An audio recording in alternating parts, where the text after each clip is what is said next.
Hi, I am Krishna Rajesh Agarwal. I am from Buldhana, Maharashtra.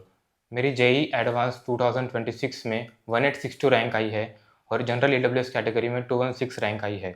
मैंने अपनी JEE journey 2 साल की जो है वो छत्रपति संभाजी नगर आईआईबी से की है।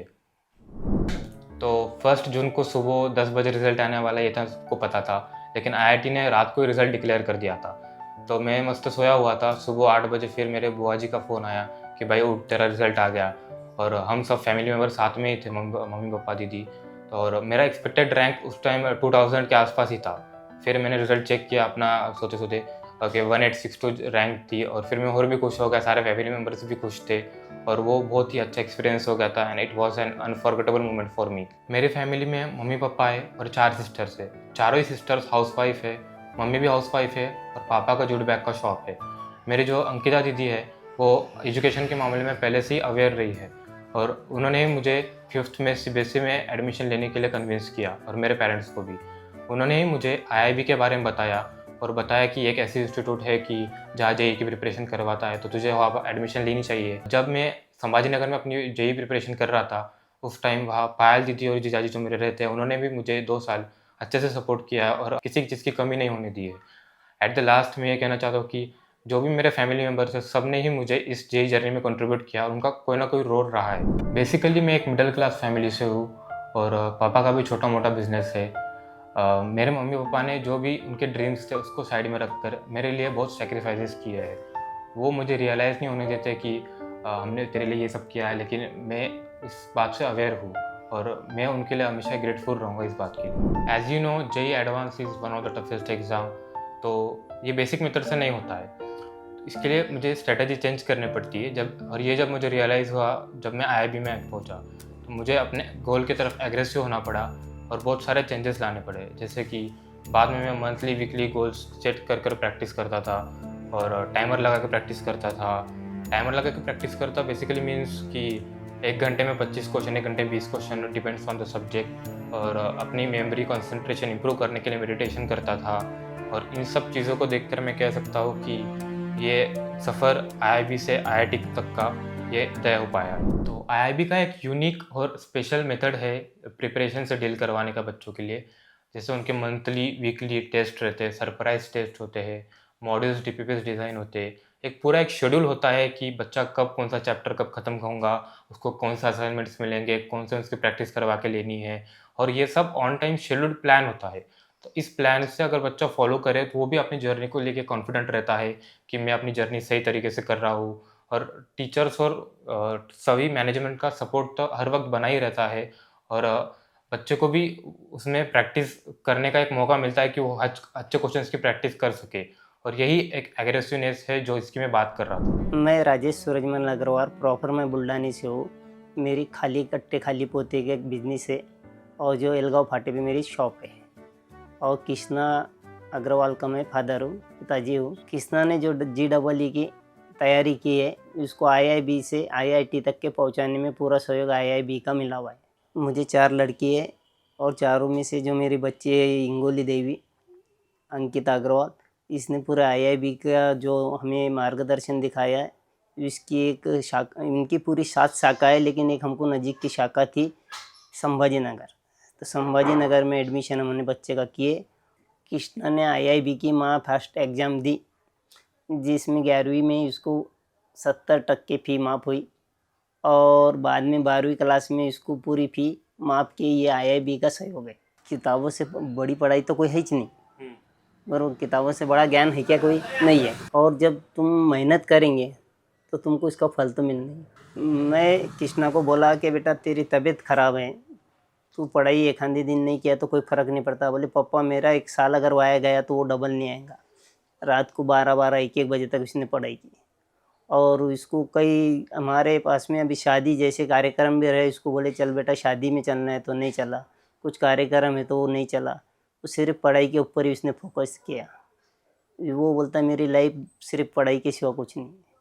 इसको कई दफ़े अपन बोले बाद में भी बोलता नहीं, सिर्फ ओनली वन पढ़ाई। 12-12 1-1 2-2 बजे तक इसने पढ़ाई की, और वो बात का मुझे इस पर गर्व है। आईआईबी ने इस 2 साल की जर्नी में मुझे बहुत अच्छे से गाइड किया है। जब मैं पहले पहले आया था मुझे लगा ये सब क्या चीज़ें होंगी, कैसे होगा मुझसे मैनेज। पर जैसे जैसे आईआईबी के टीचर्स गाइड करते गए, हमेशा सपोर्टिव टीचर्स मिले हैं, वो हमेशा बता देते कि इस चीज़ को ऐसे नहीं ऐसे करो। जो डीएसपी का टाइम रहता था डाउट सॉल्विंग पॉइंट का, वो फिक्स रहता था कि इस टीचर का ये टाइम अवेलेबल रहेंगे। जो क्वेश्चन करने का तरीका वो बताते हैं, वैसा शायद कोई नहीं बताता।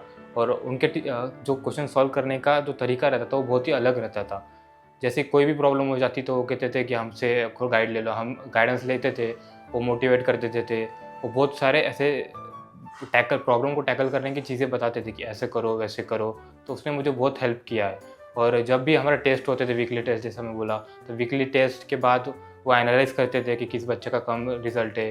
फिर वो ऐसा बुलाकर बोलते थे कि भाई तेरा ये सब्जेक्ट वीक है, थोड़ा सुधार ले, ऐसी क्वेश्चन प्रैक्टिस कर, ये बुक लगा ले, ऐसा वैसा सब कुछ वो गाइड करवा कर लेते थे। और ये जो 2 साल में मेरा टीचर के साथ बॉन्ड बना है आईआईबी के, वो अनफॉरगेटेबल है और मैं उनको मिस करूँगा आगे की अपनी जर्नी में। जो जेईई की फाइनल एग्ज़ाम होती है वो सीबीटी पर होती है, that is computer based test. तो पेपर पर एग्ज़ाम देना और जेईई में स्क्रीन पर एग्ज़ाम देने में बहुत फ़र्क होता है। तो अगर आपने स्क्रीन पर जो जेईई की सीबीटी एग्ज़ाम नहीं दी, आपने अपनी जेईई प्रिपरेशन का एक मोस्ट इम्पॉर्टेंट हिस्सा जो है वो मिस कर दिया है। लकीली हम बहुत लकी थे कि आईआईबी में जेईई सीबीटी की फैसिलिटी थी और हमें बहुत बार एग्ज़ाम देने का मौका मिला। इस प्रैक्टिस से जो फाइनल एग्ज़ाम है उसमें मेरा कॉन्फिडेंस बूस्ट हुआ और मेरा स्ट्रेस लेवल इजीली मैनेज हो पाया। इस सब के लिए आईआईबी के लिए मैं बहुत थैंकफुल हूँ। जेईई मेंस और जेईई एडवांस बेसिकली एक ही एग्ज़ाम का पार्ट है, लेकिन दोनों की एग्ज़ाम पैटर्न्स, अटेम्प्टिंग स्ट्रैटेजी बहुत अलग है। जैसे जेईई मेंस में स्पीड और एक्यूरेसी का गेम है कि आपकी स्पीड भी ज़्यादा होनी चाहिए और क्वेश्चंस भी ज़्यादा करेक्ट होने चाहिए। लेकिन advance is totally different. Advance में आप कम क्वेश्चन अटेम्प्ट करेंगे चलेगा, लेकिन उसकी जो एक्यूरेसी पॉइंट है, जो क्वेश्चन ज़्यादा ठीक होने चाहिए, ज़्यादा सही होने चाहिए, जब जाके आप उस रेस में जीत सकते हैं। और जेईई एडवांस के लिए आपके कॉन्सेप्ट्स बहुत क्लियर होने चाहिए, फार्मूला अच्छे से आपको याद होने चाहिए और most important is practice and confidence in the final exam, that will change the game. जो अगले साल जेईई मेंस और एडवांस देने वाले हैं, उन सभी स्टूडेंट्स को मैं एक ही एडवांस देना चाहता हूँ कि अपना कोई भी बैकलॉग बनने ना दे। जो भी आपके कॉन्सेप्ट्स वीक हो रहे हैं या फिर जो वीक है, उन्हें आप टाइम मैनेज करके स्ट्रॉन्ग करें। उस कॉन्सेप्ट्स को चाहिए तो फिर से सीखें और उस पर ज़्यादा प्रैक्टिस करें, ज़्यादा टाइम दें और उसको स्ट्रॉन्ग बनाएं। क्योंकि जेईई एडवांस और जेईई मेंस दोनों में कॉन्सेप्ट्स क्लैरिटी और फॉर्मल रिवीजन अच्छे से हो, यही ज़्यादा बेहतर है। ये जो जेईई का जो 2 साल का सफ़र है, ये काफ़ी लंबा सफ़र होता है। पहले तो स्टूडेंट आता है बहुत जज्बा लेकर कि मैं क्रैक करूँगा। पर जैसे-जैसे 2 साल बीतते जाते हैं, उसका कॉन्फिडेंस कहीं न कहीं लूज़ होता है, वो सैचुरेशन लेवल पर आ जाता है। तो मेरा जो स्टूडेंट्स प्रिपेयर कर रहे हैं अभी 11th-12th में है, उनसे बस यही एडवाइस है कि वो अपना कॉन्फिडेंस बनाए रखें, अपना जज़्बा बनाए रखें और इस एग्ज़ाम को में कॉन्फिडेंट रहे फाइनली भी कि एग्ज़ाम का पैटर्न सब पता करके कॉन्सेप्ट्स क्लियर करके जाए और कॉन्फिडेंस के साथ एग्ज़ाम दे। वो करने से आपके एग्ज़ाम इजीली क्रैक हो सकती है। मेरे जेईई के रैंक और स्कोर पे मुझे आईआईटी खड़गपुर इलेक्ट्रॉनिक्स मिल रहा है और I am really excited to go to IIT. जब मैं 11th में नया आया था तो मुझे एक डिफ़िकल्टी ये भी फेस हुई कि मेरा सोशल मीडिया टाइम बढ़ रहा था। तो उससे पीछा छुड़ाने के लिए मैंने एक ट्रिक यूज़ की कि हमारे आईआईबी के एक सर है, उनसे मैंने यूट्यूब पर लॉक लगवा लिया और उनसे कहा कि पासवर्ड अपने पास रखिए। इससे मेरा डिस्ट्रैक्शन से दूर हो गया मैं और मेरा स्टडी टाइम भी बढ़ गया। जेईई मेंस से क्वालिफाई होकर बहुत कम बच्चे जेईई एडवांस में जाते हैं। तो मेरे कुछ दोस्त भी इस जेईई मेंस से जेईई एडवांस की रेस में बाहर हो चुके थे और उस टाइम मैं बहुत आइसोलेटेड हो गया था। तो उस टाइम मैंने अपने आप को यही समझाया कि मैं ही अपना साथी हूँ और जो भी मुझे सुन रहे हैं वो सारे बच्चों को मैं ये एडवाइस देना चाहता हूँ कि आपकी जो जेईई जर्नी है, ऐसा वक्त ज़रूर आ सकता है कि आप जब अकेले पड़ जाए तो उस टाइम आपका जो सबसे इम्पोर्टेंट वेपन है वो आप खुद होंगे। मेरा नाम संगीता अग्रवाल है। मैं कृष्णा की मम्मी हूँ। मैं एक हाउस वाइफ हूँ और 1 तारीख को जब रिज़ल्ट आया, हमारे लिए बहुत खुशी का दिन था। फिर हम 11 बजे के लिए अमरावती निकल गए उसके मामा क्या। वो दिन तो 50 फ़ोन आए और मैसेज की तो गिनती ही नहीं। जब हम इकट्ठा हुए, उन लोगों को समझता नहीं था जेईई क्या है, हमने समझा के बताए तो उन्होंने यही बोला कि अपने ख़ानदान में पहला बच्चा है जो इतना नाम रोशन करा। और सब फैमिली बैठ के हम बहुत खुश हुए। हमारे लिए बहुत बढ़िया खुशी का दिन था। जिस दिन जेईई एडवांस का एग्ज़ाम था उस दिन मेरे साथ बहुत ही फिल्मी इंसिडेंट हो गया। एक्चुअली जेईई मेंस सेशन 1 और सेशन 2 में मुझे आयन डिजिटल जोन चिकलठाना अलॉट हुआ था एज ए सेंटर। तो मुझे लगा कि जेईई एडवांस में भी वही होगा सेंटर। मैंने आयन डिजिटल जोन पढ़ा और मुझे लगा वही होगा, लेकिन वो एक्चुअली वाडूज का निकला। तो जिस दिन एग्ज़ाम सेंटर में IIB के सर हमारे साथ थे, तो वही मुझे एग्ज़ाम सेंटर ड्रॉप करने गए थे चिकलठाना। फिर मैं अंदर जाके मेरा रोल नंबर देखा तो उसमें मेरा रोल नंबर ही नहीं था। फिर मैं सर के भागते हुए बाहर आया, सर के पास, सर खड़े ही थे। बोले क्या हुआ क्या हुआ? बोला सर गलत सेंटर आ गए। तो वो मुझे पेशेंसली उन्होंने बहुत सिचुएशन को हैंडल किया। बोला कोई टेंशन ना मैं पहुँचा दूँगा। उनके ड्राइविंग बहुत अच्छी थी इसलिए, और वो मेरे साथ थे इसलिए मैं वो हमने जो 20 किलोमीटर दूर वाडूज का जो सेंटर है वो टाइम पर पहुँच गए, 15 मिनट पहले पहुँच गए टाइम से। और उन सब में उनका ही मदद रहा कि मैं एग्ज़ाम दे पाया। और यही IIB की खासियत है कि वो हमारा साथ आखिरी मोमेंट तक निभाती है। हमारा कृष्णा पहले से ही पढ़ाई में बहुत इंटरेस्टेड था और उसको कभी बोलना ही नहीं पड़ा कि पढ़ाई कर करके खुद से करा। उसमें मम्मी पापा का उसको पढ़ाई के लिए कुछ भी सपोर्ट नहीं था। थोड़ा बहुत अंकिता का था, वो भी फ़ोन पे पूछ लेता था मैसेज वगैरह पे, बाकी तो हमने कुछ भी सपोर्ट नहीं किया उसको। और पहले से ही वो इतना अच्छा था, रात को 1-1, 2-2 बजे तक पढ़ाई करता था। हम बोलते थे किताब रख, नहीं बोलता था मम्मी आज यही शब्द बोल रहे तुम, कल यही बोलेंगे कि रिजल्ट अच्छा नहीं आया तो कि पढ़ाई नहीं करा।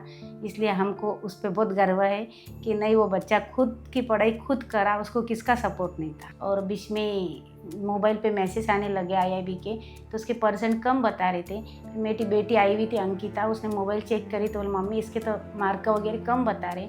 फिर सर से बात करें, सर बोले ऐसा होते रहता, कोई लोड लो मत, कृष्णा हैंडल कर लेगा। और हमको लगा कि बच्चा कभी बिगड़ ना जाए, कुछ नहीं हो जाए, कॉलेज बराबर जाता रहे, क्लास वगैरह में रोज़ जाने का, तो अच्छे से कर रहा था वो। माँ बाप को तो भी चिंता होती है ना, हर पेरेंट्स चाहते हैं कि अपना बच्चा मेहनत करो और उसको फल मिलो उसका। और आगे उसको IIT होना था, IIT मिल गया, उसकी इच्छा पूरी होगी। आगे भी ऐसी मेहनत करो, उसके हर मेहनत में सफलता मिले। मेरा हमेशा से ड्रीम रहा है कि मैं एक IAS ऑफिसर बनूं जो कि टेक्निकल बैकग्राउंड से हो। मेरे 2026 में JEE एडवांस स्कोर के साथ मैं इस ड्रीम के पास जाने वाला हूँ और एक अच्छे IIT में एडमिशन लेने वाला हूँ। और इस सफलता के लिए मैं अपने फ्रेंड्स, फैमिली और IIB टीम का बहुत बहुत धन्यवाद करना चाहता हूँ। Think JEE, think IIB।